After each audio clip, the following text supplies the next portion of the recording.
এই অসময়ে যে ফুলটি ঝরে গেল, আল্লাহ রাব্বুল আলামিন যেন তাকে জান্নাতের উচ্চ মাকাম দান করেন। আমাদের সাইফুল্লাহ ভাইয়ের পরিবারকে যেন ধৈর্য ধারণ করার তৌফিক দান করেন। শহীদের সাথীদেরকে আল্লাহ রাব্বুল আলামিন যেন ধৈর্য ধারণ করার তৌফিক দান করেন।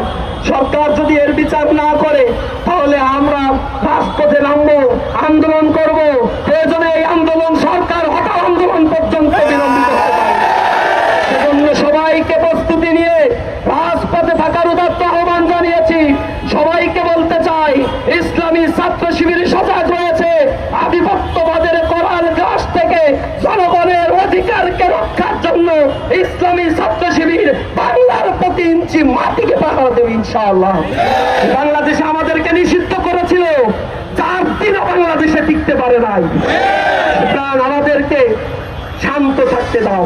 ক্যাম্পাসগুলোকে আমরা নতুন ভাবে সাজিয়েছি, ছাত্রদের কাছে আমাদের আবেদনগুলো নিয়ে গিয়েছি। বাংলাদেশের প্রত্যন্ত অঞ্চলে রাজনীতি, ছাত্র রাজনীতির ব্যাপারে মানুষের ভিতরে আস্থা ফিরে এসেছে।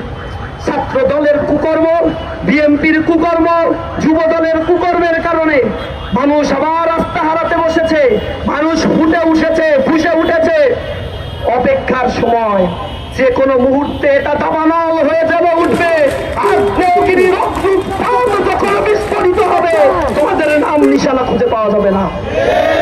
আমরা মিডিয়ার মাধ্যমে সরকারের যারা কর্তা ব্যক্তি রয়েছে, প্রধানমন্ত্রী, তার কাছে অনুরোধ জানাই, অনুনয় বিনয় করে আমরা বলতে চাই যে মায়ের বুক খালি হয়েছে, যে সন্তান তার পিতৃহারা হয়েছে, যে বাবা তার সন্তানকে হারিয়েছে, যে সন্তান তার বাবাকে হারিয়েছে, প্রতিটা খুনের বিচার বাংলাদেশে করতে হবে।